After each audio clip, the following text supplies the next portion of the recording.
우리 지난주에 그 타작마당에서 자고 있는 보아스에게 룻이 슬쩍 다가간 아주 그 스릴 넘치는 장면을 저희들이 살펴보았습니다. 그때 보아스가 룻을 받아주지 않았다면 룻은 아주 망신을 당했을 것입니다. 우리가 상상하는 것 이상의 망신을 당하고 베들레헴에서 쫓겨날 수도 있었습니다. 그런데 보아스는 룻을 축복했죠. 여호와께서 내게 복 주시기를 원하노라. 그리고 이렇게 말합니다. 두려워 말라. 내가 내 말대로 내게 다 행하리라. 룻을 안심시키시고 이렇게 두 사람이 하룻밤을 지새우고 룻은 시어머니 나오미에게 갔고 이제 보아스는 나머지 일을 처리해야 합니다. 예전이나 지금이나 결혼까지 이르는 길이 쉬운 길은 아닙니다. 보아스가 룻과 결혼하기 위해서 해결해야 될 아주 커다란 장애물이 있다고 했어요. 기업 물을 자, 그 책임질 친척이 있는데 순서를 매겨야 되는데 관습상 또 보아스보다 순서에 앞서는 친척이 한 명이 있는 겁니다. 그 사람이 룻과 나오미를 책임지겠다고 하면 보아스와 룻의 결혼은 이루어질 수가 없습니다. 보아스가 자신 있게 말했고 나오미와 룻도 보아스를 믿었지만 어쩌면 생각보다 큰 장애물이죠. 룻과 헤어진 보아스가 이 문제를 풀기 위해서 그 마을의 성문에 올라갑니다. 이 성문은 사람들이 오가는 출입문입니다. 또 들에 나가는 사람들은 이 성문을 다 통과하죠. 성문은 요즘 말로 하면 법정이기도 하고 마을 회관 역할도 했습니다. 마을의 여러 가지 사안들을 의논하고 또 필요하면 재판도 하고 이 재판관은 마을의 원로들이죠. 마을의 장로들이 그런 일을 주재하고 재판을 하는 그런 공동회의장이 성문입니다. 보아스가 성문에 올라가서 앉아 있는 겁니다. 아침입니다. 그때 마침 보아스보다 앞서는 기업 물을 자가 지나가고 있었어요. 1절인데 우리 함께 읽으시죠. 보아스가 성문으로 올라가서 거기 앉았더니 마침 보아스가 말하던 기업 물을 자가 지나가는지라. 보아스가 그에게 이르되 아무개여 이리로 와서 앉으라 하니 그가 와서 앉으매. 지난번 룻기 2장에서 룻이 보리 이삭을 주우러 들러 갔습니다. 그런데 그 밭이 우연히도 보아스의 밭이다 라고 말씀을 드렸습니다. 그때 마침 보아스가 밭에 왔다고 했습니다. 이 히브리어 표현의 뉘앙스는 그런 것입니다. 우연히도 룻이 간 곳이 우연히도 보아스의 밭이었습니다. 근데 마침 그때 보아스가 밭에 왔습니다. 그런데 보십시오. Behold. 바로 그때, just then. 바로 그때 보아스가 밭에 왔습니다. 라고 하는 것입니다. 그래서 우연히 마침 이거는 하나님의 간섭, 하나님의 섭리를 가리키는 표시다. 라고 말씀을 드렸습니다. 지금 비슷한 일이 또 일어났습니다. 아침이 되면서 룻을 집으로 돌려보낸 보아스가 성문에 올라가서 앉아 있습니다. 그런데 보십시오. 바로 그때 마침 그 친척이 그곳을 지나고 있었습니다. 보아스가 성문에 올라가서 거기 앉았더니 마침 보아스의 말하던 기업 물을 자가 지나가는지라. 다시 말씀드리는데요. 우리에게도 이건 우연히 된 게 아니다. 우연히 된 게 아니다. 이건 하나님께서 함께 하신 것이 분명하다. 하나님의 은혜요. 이건 축복입니다. 저는 이런 신기한 간증이 우리 안에 넘쳐나기를 간절히 바랍니다. 우리의 삶 속에 이런 간증이 많이 생기기를 바랍니다. 눈에 보이지 않는 하나님을 체험하는 순간입니다. 이런 일이 일어나면 말이죠. 단지 운이 좋았다고 생각하지 마시고 그냥 운이 좋아서 생겼어 라고 말하지 마시고 하나님께서 하신 일임을 직감하시고 그 뒤에 하나님께서 계신 것을 우리가 믿어가는 것입니다. 그렇게 할 때 하나님이 정말 계시고 우리의 삶의 간섭하심을 경험할 수 있고 나의 힘이신 여호와여 내가 주님을 사랑합니다 라고 진심으로 고백할 수 있습니다. 이런 경험을 통해서 우리의 믿음이 자라갑니다. 또 아이러니하게도 이런 경험을 하는데 필요한 것이 또 무엇입니까? 믿음입니다. 이처럼 우연히 믿음의 경험은 하나님을 향한 우리의 믿음 속에서 일어나는 하나님 나라 사건입니다. 이건 천국 사건입니다. 하나님을 믿지 않는 사람들은 맛볼 수 없는 하나님을 믿는 천국 백성만이 맛볼 수 있는 하나님 나라 사건입니다. 살면서 인간관계가 얼마나 중요합니까? 만남이 얼마나 중요합니까? 필요한 사람들을 우연히 또 마침이라는 섭리 속에서 만나시기를 간절히 바랍니다. 이게 얼마나 흥미로운 일이고 또 얼마나 신비한 일이고 얼마나 신나는 일입니까? 참비 식구들의 이런 만남, 네트워킹의 축복도 임하기를 또 간절히 원합니다. 이렇게 되면 하나님 믿는 것이 너무 신날 것 같아요. 생동감이 있을 것 같아요. 살아계신 하나님을 믿는 우리가 살아있는 기독교인 하나님 백성이 될 것임에 틀림이 없습니다. 다시 본문으로 돌아가면 보아스가 성문에 앉아 있는데 그때 마침 원래는 나오미와 롯을 책임져야 할 친척이 지나가고 있습니다. 보아스가 그 사람을 부릅니다. 아무개요 이리로 와서 앉으라. 베들레헴의 유력자 보아스가 부르니까 이 아무개가 얼른 와서 앉았습니다. 이어서 그 지역의 유지 10명을 증인으로 부릅니다. 보아스가 지금 아주 철저하게 일을 진행하고 있습니다. 어쩌면 보아스가 능력이 있다면 자기 권력으로 그냥 이 일을 할 수도 있는데 보아스는 정말 과정과 질서를 다 지켜가면서 절차를 무시하지 않으면서 지금 룻을 아내로 맞이할 그 절차를 진행하고 있습니다. 결과도 중요하지만 일을 처리하는 과정도 결과 못지않게 중요하다라고 하는 것을 우린 보아스를 통해서 배우죠. 보아스가 그 친척에게 이렇게 말합니다. 3, 4절인데요. 풀어서 정리하면 이렇습니다. 저기 모압에 갔다가 남편 잃고 또 자식 잃고 온 나오미 알죠. 그 나오미가 지금 재산을 팔려고 합니다. 당신이 그 재산을 살 수 있는 우선권이 있습니다. 재산을 사겠습니까? 나오미가 지금 재산을 팔려고 합니다. 우리는요, 지금까지 성경은 룻과 나오미가 빈털터리로 온 줄 알았는데 재산을 팔려고 한다니요. 이거 좀 어렵습니다. 주석가들의 의견이 갈리는데 저는 다음과 같은 해석을 지지하고 추천합니다. 나오미의 남편 엘리멜렉은 모압을 떠나면서 재산을 누군가에게 팔았을 것입니다. 1장에서 나오미는 동네 사람들 앞에서 자신이 모압으로 갈 때 내 손이 가득 찼다, 풍족하게 떠났다라고 말을 하고 두 손 가득하게 떠났는데 지금 빈손으로 돌아왔다라고 했으니 재산이 없는 것이 맞고 재산이 없으니 보리 이삭을 주우러 룻이 보리밭에 갔을 것입니다.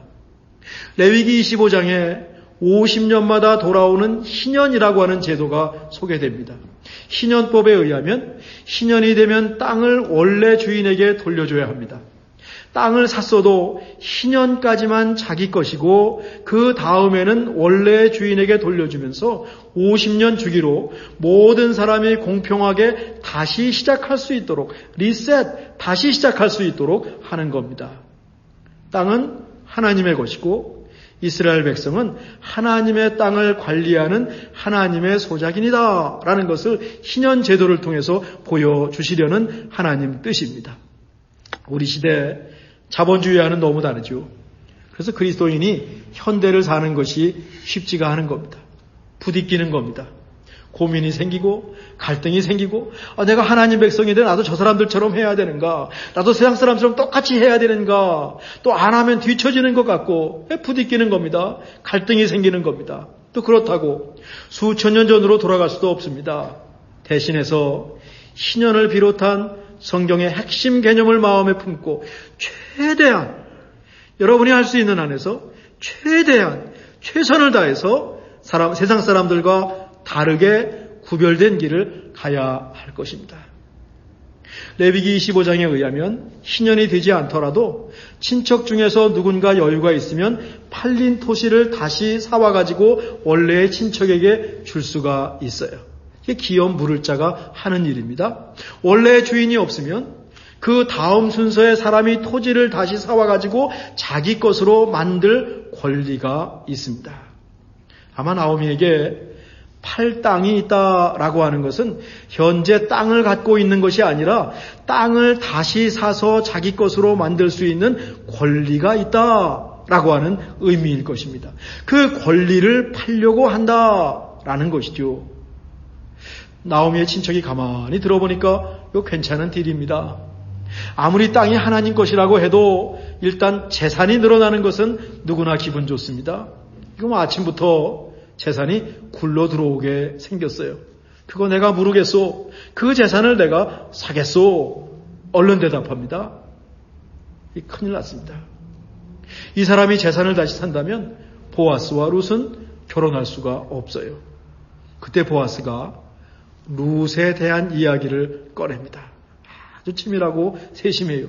5절인데 우리 한번 읽어보실까요? 보아스가 이르되 내가 나오미의 손에서 그 밭을 사는 날에 곧 죽은 자의 아내 모압 여인 룻에게서 사서 그 죽은 자의 기업을 그의 이름으로 세워야 할지니라. 이거 뭐 죽은 자라고 하는 말이 나오니까 벌써 재수가 없을 거예요. 이 말을 듣는 순간에 이 아무개는 얼굴이 찡그려졌을 것입니다. 이건 이런 뜻입니다. 당신이 나오미에게 밭을 산다면 죽은 그의 아들이었던 모압 여인 룻까지 책임을 지고 그리고 나오미의 죽은 아들의 기업과 그의 이름으로 대까지 있게 해야 한다. 모압 여인과 결혼을 해야 된다라고 하는 얘기입니다. 지난번에 잠깐 설명한 구약의 형수 취수제. 형이 자식 없이 죽으면 동생이 형수를 취하는 그 당시의 관습을 지금 얘기하고 있는 겁니다. 이 친척이요, 손사래를 칩니다. 그건 아니다. 난 손해보진 않겠다. 친척은 땅에만 마음이 있었지 나오미와 룻을 책임질 마음이 없습니다. 이기적이죠. 사실 이 사람은 나오미와 룻을 진작에 책임져야 될 사람입니다. 근데 그동안 아무 일도 하지 않았습니다. 근데 재산을 얘기하니까 섬통 받겠소 라고 했는데 재산은 좋지만 모압 여인 룻까지 책임져야 한다는 말에 자기 권리를 얼른 포기합니다. 당시의 관례대로 신을 벗어서 원로들에게 주지요. 권리를 포기한다라고 하는 당시의 증표였습니다. 우리 보아스가 큰일을 해냈습니다.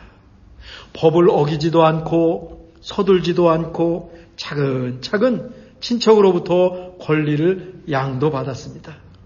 반면 이름도 없는 아무개 친척은 어떻습니까? 이익만 생각할 뿐 희생할 마음이 없어요. 전형적인 사사시대의 인물입니다. 위험을 무릅쓰고 룻을 책임지려고 하는 보아스와 완전히 다릅니다. 그러다 보니 이 친척은 성경에서 그냥 아무개라고 이름도 없이 불리고 있어요. 1장에서 모압 며느리 오르바는 모압에 남았습니다. 모압에 남는 것이 정상입니다. 그런데 같은 모압 며느리 룻은 끝까지 나오미를 따라 나섰습니다. 룻이 특별한 겁니다. 아무개 친척이 모압 여인 룻을 아내로 맞이하지 않는 것 어쩌면 당시 사람들의 생각입니다. 그런데 룻을 받아준 보아스가 특별한 겁니다.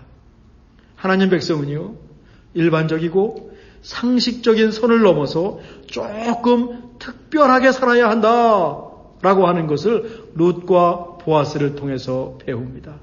우리가 조금 특별하게 살았을 때, 좀 다르게 살았을 때 우리의 이름이 분명히 하나님 나라 생명책에 기록될 것입니다. 그냥 아무개로 불린다면 세상에서 어떤 이름을 가졌든지 간에 하나님 앞에서, 하나님 말씀 앞에서 아무개로 불린다면 이건 너무 아쉽지 않습니까? 우리의 이름이 하나님 앞에 불리기를 또한 간절히 바랍니다.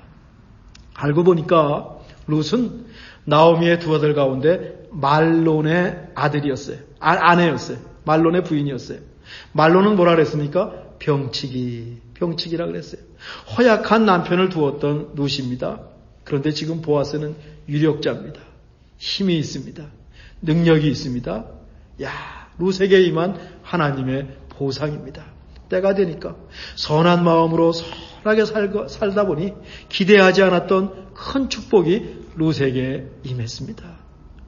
마을 대표로 나온 장로들과 사람들이 보아스를 축복해요. 보아스의 집에 들어가는 룻이 창세기의 야곱 두 아내처럼 보아스의 가문을 세우기를 축복합니다. 룻을 아내로 만든 보아스가 베들레헴에서 더 유명해지고 더 높은 사람이 되기를 축복합니다. 세 번째로 룻과 보아스 사이에 후손이 생겨서 가문이 번성하기를 축복합니다.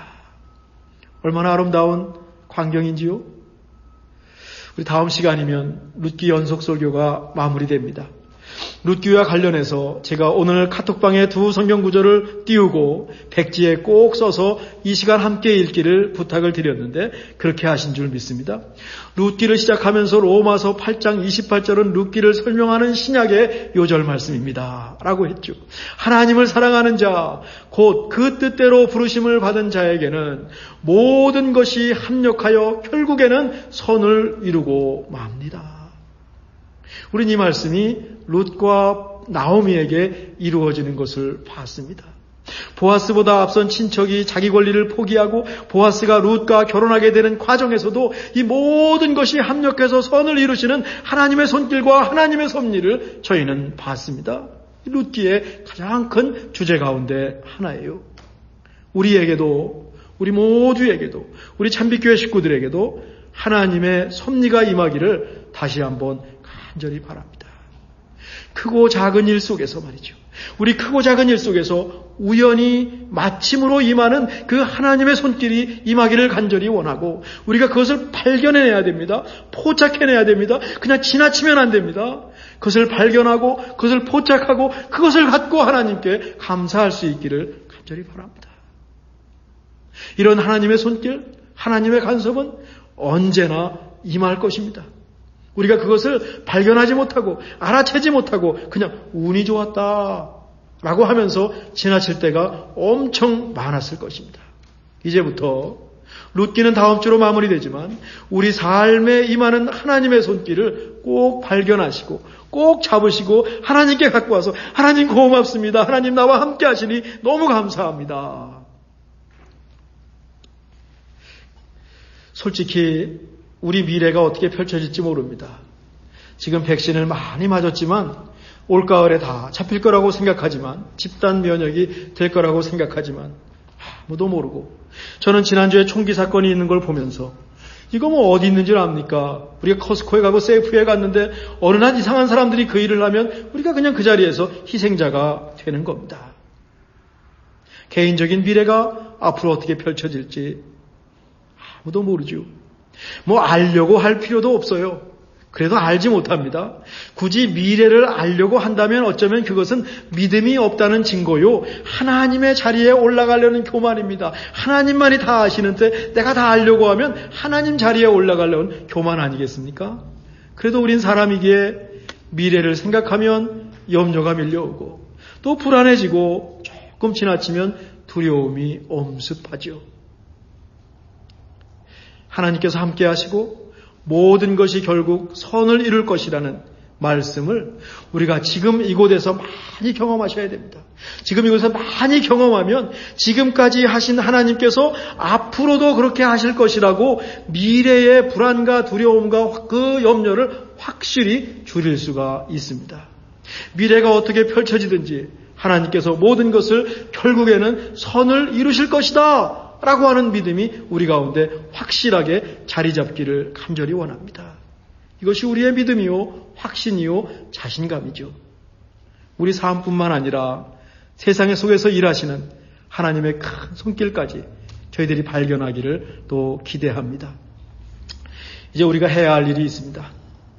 룻기의 주인공들은 하나같이 선합니다. 룻을 보십시오. 나오미는 어떻습니까? 보아스는 예수님을 떠올릴 정도로 선한 사람입니다. 이들의 착한 행실이 결국 베들레헴을 근사한 마을로 만들었어요.